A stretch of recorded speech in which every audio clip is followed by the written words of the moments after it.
Hey, this is Ralph Johnson. I'm Philip Bailey. And I'm Verdine White. And we're Earth, Wind and Fire. And this is Yahoo.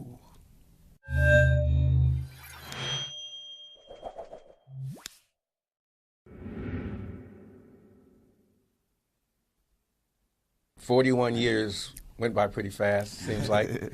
But definitely, I think for myself, and we've talked about it, I think we appreciate our careers more now than we did back in the quote-unquote heyday.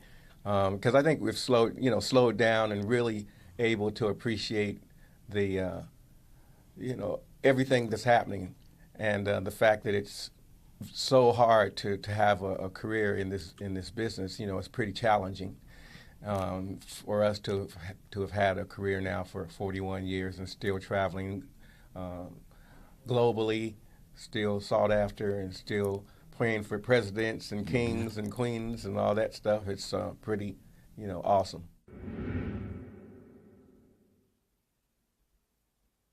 I'm picking up from what Philip had spoke of. Yes, it's been 8 years, and at this point we don't really need to make a record, but we wanted to make a record, and a good record. So the process, of course, started at Philip's home in the studio, and then he went back and listened to a lot of the great Earth, Wind and Fire albums, and once it got going, then it was very fluid. It was a great process, and we had a lot of fun really making it. We had the opportunity to hook up again with Larry Dunn, who made all those records with us, and Neil Pohl. My son, Philip Duran, produced some songs on there, and a young writer named J.R. I was going to say we'd already cut a body of work. I mean, we'd almost completed the record, and Philip went back and listened to it and said that that wasn't quite it, so we had to go back and do some listening. So what you hear now is now, then, and forever. Well, my thoughts were to actually just really make an Earth, Wind and Fire record. So that's the reason why I went back to listen to records since before I was in the group, with Need of Love and all that, up to Faces. Because in my opinion, the great records were from Head to the Sky through Faces. So I listened to those records and then listened to what we had done, and I said, you know what, we got to if we're going to put Earth, Wind and Fire on there, it has to stand up to the classic sound of Earth, Wind and Fire and the ingredients. And that's the reason why we reached out to Larry and Neil came in and helped out. And so far, we've been really happy with the comments that we've been getting on the project. I think the intention that we had to make it sound like Earth, Wind and Fire, all the feedback that we've been getting is that it sounds like Earth, Wind and Fire from both sides, and it seems like the album sort of kind of has every element of songs we've ever done in previous albums, from the instrumentals to the commercial songs and to the songs that have substance. Well, Saida Garrett is one of the co-writers on that, and actually her voice is in there too. But she's a great writer, great melodic sense. And my son's also a co-writer. Neil produced that particular cut. And we slide it in right now, right after Sing a Song in our show. Yeah. And throughout Europe, as we played it over the last month, we've been getting great reaction. Well, we've only actually done maybe 2 so far. And then come September, we're going to start to put maybe about 4 songs in. Yeah. And what we love about these songs, that they play really, they complement the classic songs. And what happens, and it's very fluid. And so it really, it makes the set list really great. Well, we never worked with Neil before. But he came very highly recommended, actually, working with Outkast and, on their really big record and so forth. He's a big fan and has a great song sense. With Larry, it was just like, riding a bike. We had dinner with him, and we didn't really talk about music that much, right. Really. We just kind of, touched bases. And then we got in the studio. It was kind of like business as usual back in the day. Right, just kind of fell into place.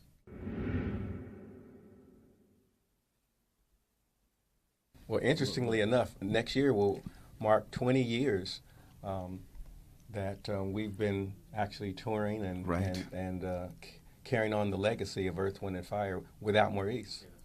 And so it's kind of fitting that this would be the first record that actually was not produced by outside producers and that actually sounds classic. We've actually found out who we were again, you know.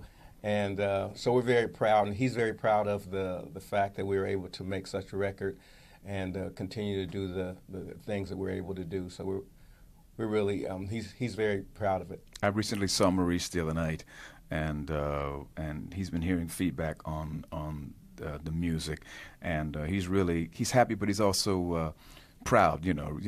Reese, he jokes me, said, "I taught you guys well," you know. So he was ribbing me a little bit, but he's very happy at the progress and the way we've continued on with the legacy and the respect and the music.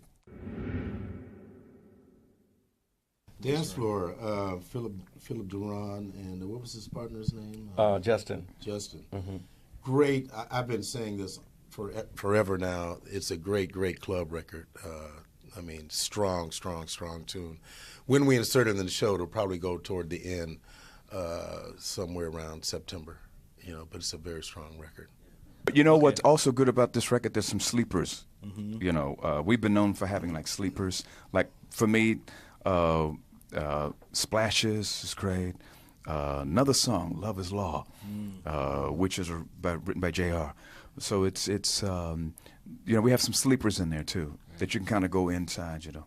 We tried to touch all the bases that we did back in the day. Ralph contributed a Brazilian thing, a Brazilian tune in the keeping of a Brazilian rhyme, like we used to do back in the day. Yes. Mm-hmm. And so we tried to touch all the bases.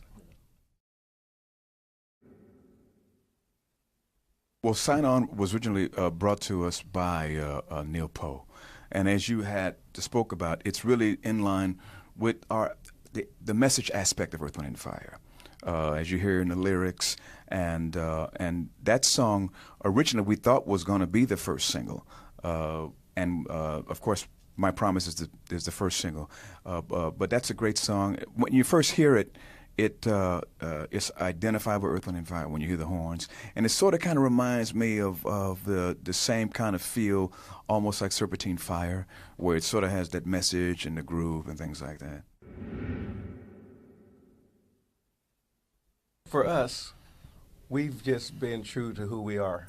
Right. Mm-hmm. We never really overthought the message aspect of Earth, Wind and Fire.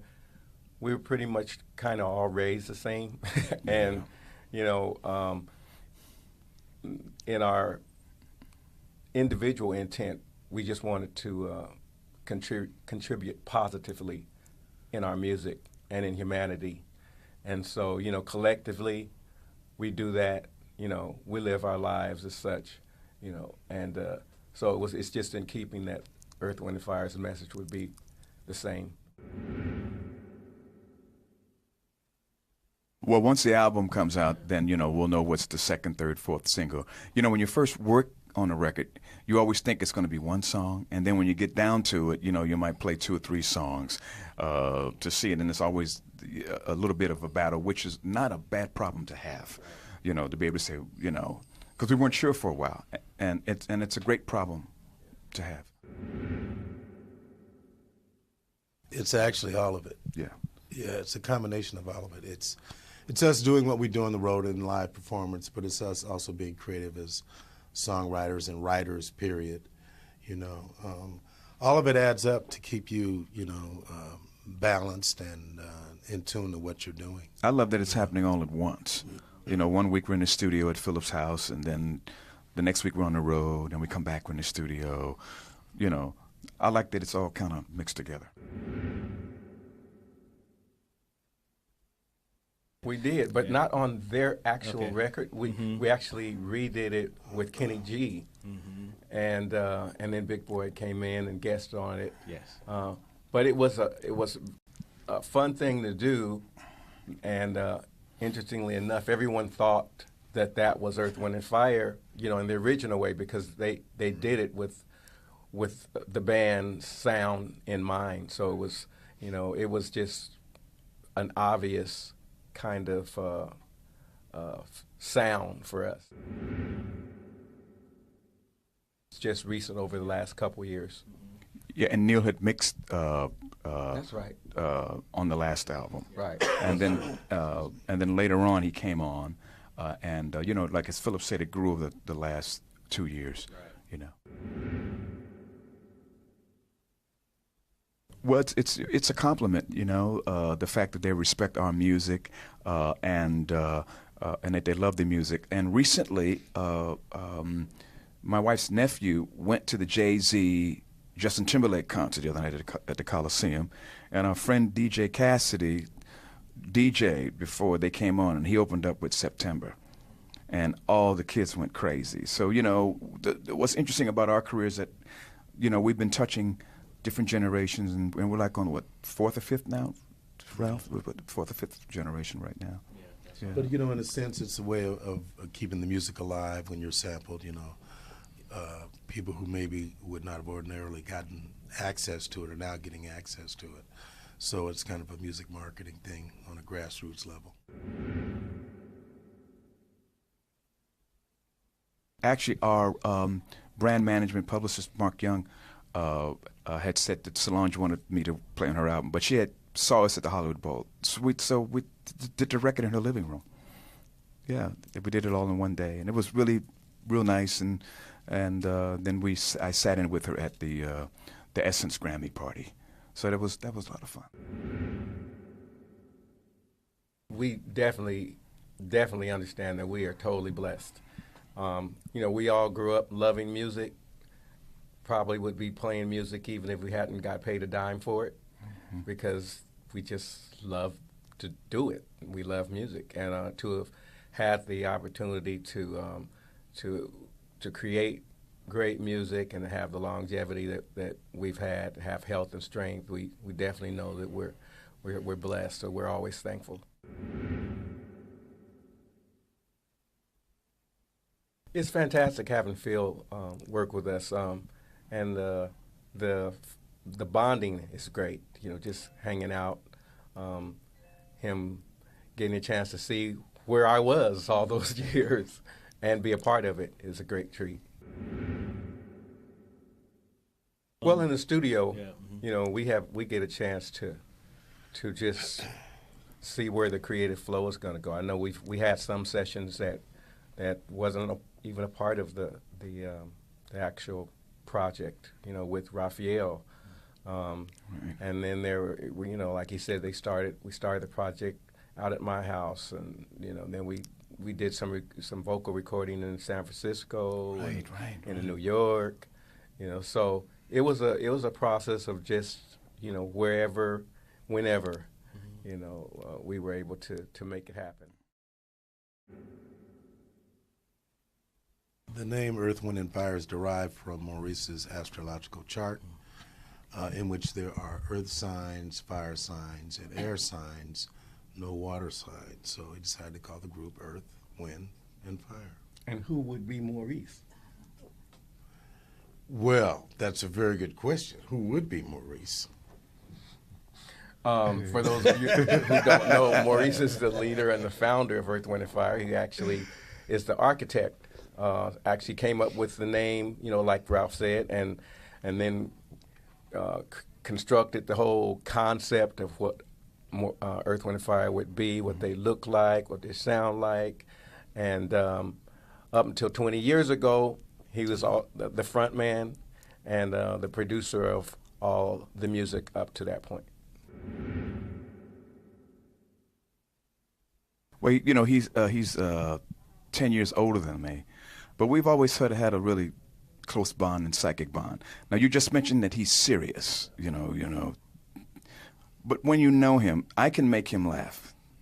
I can say anything to him and he'll start laughing. I was with him over the weekend. I said something to him, he was just cracking up. So he does have a serious side, but once you get to know him, he has a great sense of humor, a little cutting humor, but it's great. It's really great. Well, we weren't tremendously big fans of quote-unquote disco. We thought it was a little simplistic for what we were doing. But then we found this song, Boogie Wonderland, and Al McKay had produced it on another band, Maurice. And through a serious situation, Maurice actually produced it on Earth, Wind and Fire, added the emotions to it, and we did the elaborate arrangement, and voila. It became one of the biggest songs in our catalog. I just think it's the word. Yeah.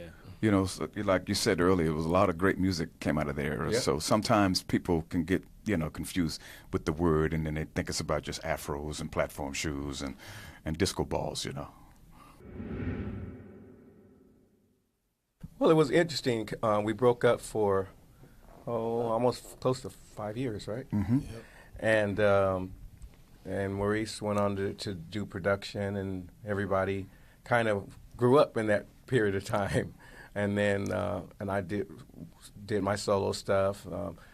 And then Larkin Arnold actually was the catalyst. Larkin Arnold was a record executive at CBS that had turned to Sony, and he was the catalyst for actually getting the group back together. And he talked to me and talked to Maurice, and the rest was history.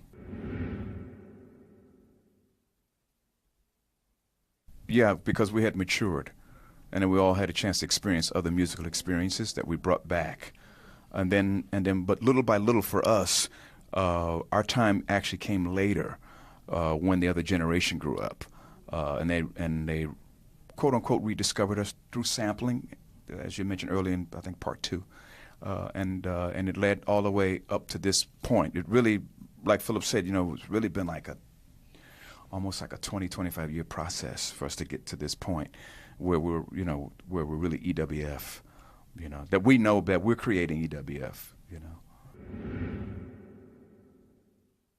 We haven't just personally mentored anyone, but one of the closest musician that's in our family is Raphael. Yeah, he's been around a long time, and is a real close personal friend and part of the musical family, and so we've kind of watched him over the years, and we can hang, so that's been we're very proud of what he's doing and what he's been able to do.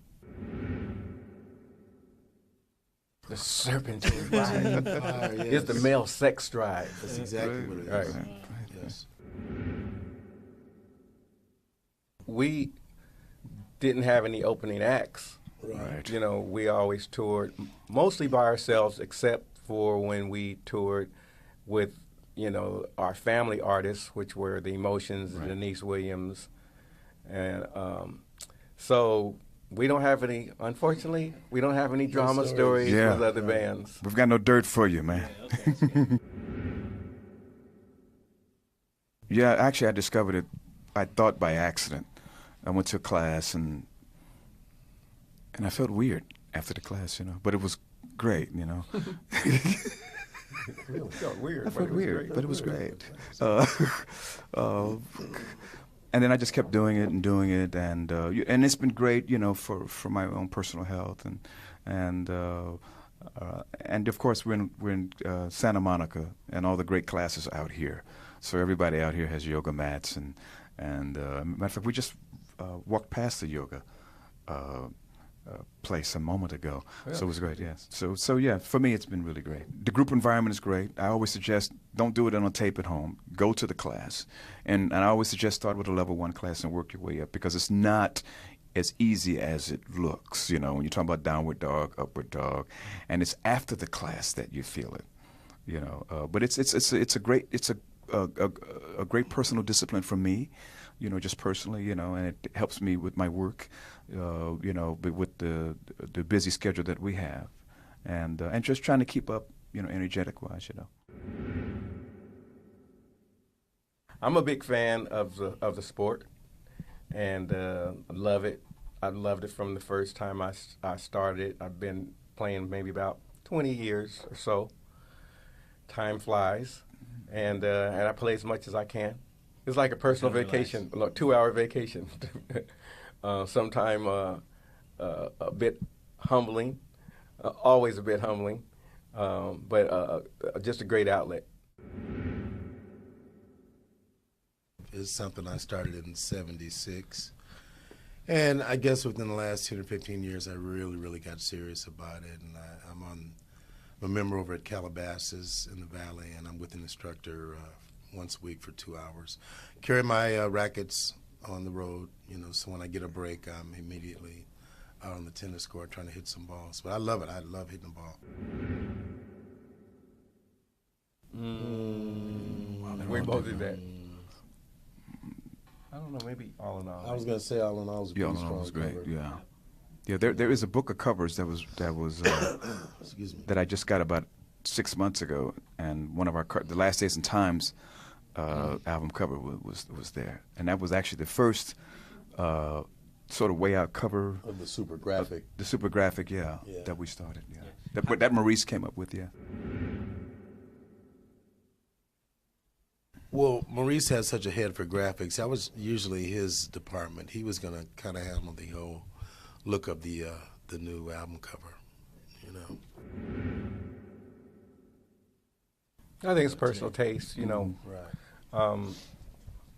It's a personal thing, but we always try to give the audience, as we would say, more than they paid for. We want to make sure that we put forth an effort to not only musically present ourselves, but visually present ourselves in a way that they would remember and enjoy. So that's where the outfits and all this stuff came from. I'd like for them to know about one of my great passions and loves is my foundation called Music is Unity, and what we do is we support emancipated foster care youth. What's that mean? It means youth that are aging out of the foster care system, and supporting them during that process, because a lot of them end up, in jails or on the streets, so it's one that they can go and find out what we're doing at musicisunity.org, and give us and these young folks an opportunity to do what most of us have: support. So we're a support to them.